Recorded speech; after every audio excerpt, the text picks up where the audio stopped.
Hello bachcho, let's see this question.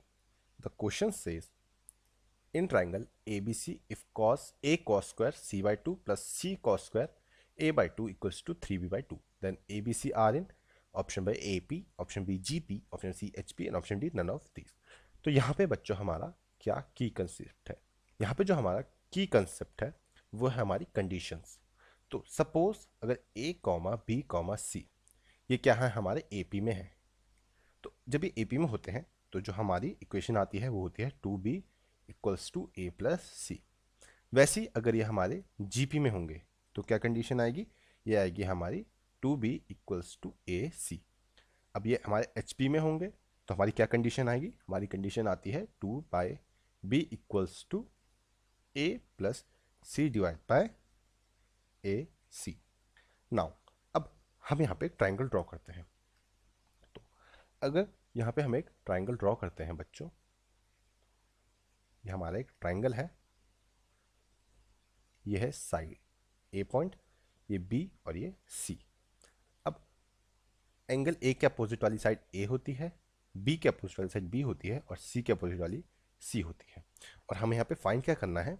हमें यहाँ पे जो हमारी इक्वेशन क्या गिवन है, हमें इक्वेशन गिवन है जो हमारी A cos square C by 2 plus C into cos square A by 2 equals to यह है 3b/2 के. ये हमारी इक्वेशन गिवन है. तो बच्चों हमारा एक फॉर्मूला होता है ट्रिग्नोमेट्री. तो वो फॉर्मूला क्या होता है? वो होता है 1 प्लस कॉस 2 थीटा. ये किसके होता है? ये होता है 2 कॉस स्क्वायर थीटा के इक्वल. और यहीं से हम फाइंड आउट कर सकते हैं जो हमारा कॉस स्क्वायर थीटा है, कॉस स्क्वायर थीटा है, उसकी क्या वैल्यू आएगी? उसकी वैल्यू आएगी 1 plus cos 2 theta divide by 2. और इसको हम यहाँ पे ब्रैकेट में डाल देते हैं क्योंकि हमने फॉर्मूले से इवॉल्व किया है. तो अब सिमिलरली अगर हम यहाँ पे पहले ले लेते हैं, हम यहाँ पे इसको कॉस स्क्वायर सी बाई 2 को लेते हैं, तो उसको अगर हम अपने फॉर्मूले पुट करेंगे, कॉस स्क्वायर थीटा के फॉर्मूले पुट करेंगे तो ये क्या बनेगा? ये बनेगा 1 प्लस अब कॉस, अब 2 थीटा यानी कि 2 सी बाई 2, तो 2 से 2 कटेगा तो आएगा कॉस 2/2. वैसे ही कॉस स्क्वायर ए बाय 2, तो क्या बन जाएगा? ये बनेगा 1 plus cos A divide by 2. अब इन दो की वैल्यू को हम अपने गिवन इक्वेशन में पुट करते हैं तो ये क्या होगा? ये होगा A into cos A into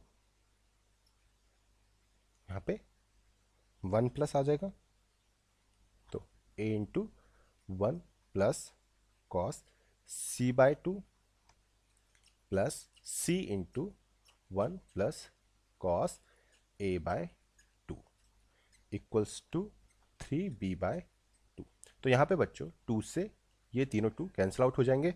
तो अब हम ए के अंदर मल्टीप्लिकेशन करेंगे तो ये होगा A plus A cos C plus C cos A equals to 3b.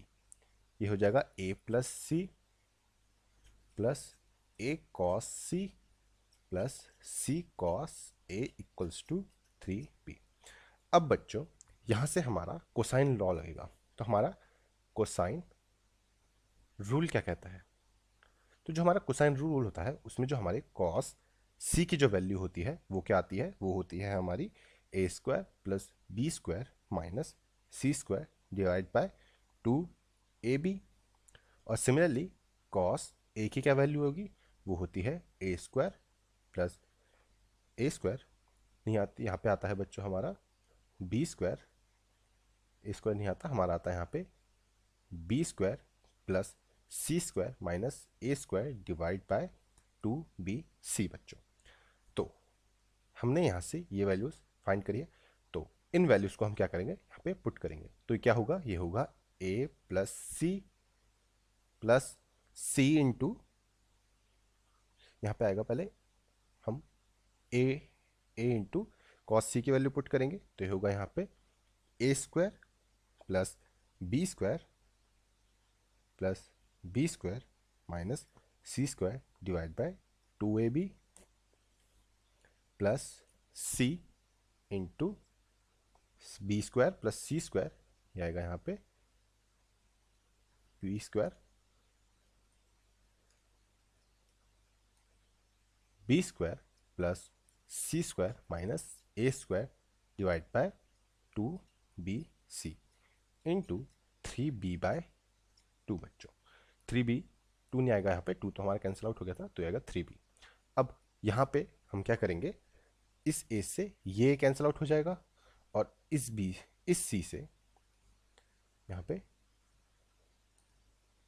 b और इस c से ये c कैंसिल आउट होगा। तो यहाँ पे क्या होगा, यहाँ पे बचेगा हमारा a प्लस सी, तो एज इट रहेगा, प्लस 1/2b हमने कॉमन ले लिया, तो ये बनेगा a square plus B square minus C square plus B square plus C square minus A square equals to 3b। Again यहाँ पे बच्चों माइनस ए स्क्वायर से प्लस का स्क्वायर, सी स्क्वायर से सी स्क्वायर, तो यहाँ पे क्या बचेगा, यहाँ पे हमारा बचेगा a plus C plus 1/2b into 2b square equals to 3b। Again 2 से 2 और b की पावर से b, तो यहाँ पे हमारा क्या बचेगा, ये बचेगा हमारा a plus C equals to 3b minus b। तो यहाँ से क्या आ जाएगा, यहाँ से हमारा आएगा 2b equals to a plus C. और अगर हम अपने की कंसेप्ट में देखें तो की कंसेप्ट के हिसाब से 2b equals to a plus C क्या होता है, वो हमारा क्या होता है, वो होता है ap। तो therefore it is in AP। तो ये हमारी क्वेश्चन AP में है। और अगर ऑप्शन में देखें तो ऑप्शन नंबर 1 है जो करेक्ट ऑप्शन है। और ये आंसर हमने फाइंड किया है बाय यूजिंग अ की concept which is conditions of AP, GP and HP से। होप बच्चों आपको ये क्वेश्चन समझ आया होगा एंड बेस्ट ऑफ लक।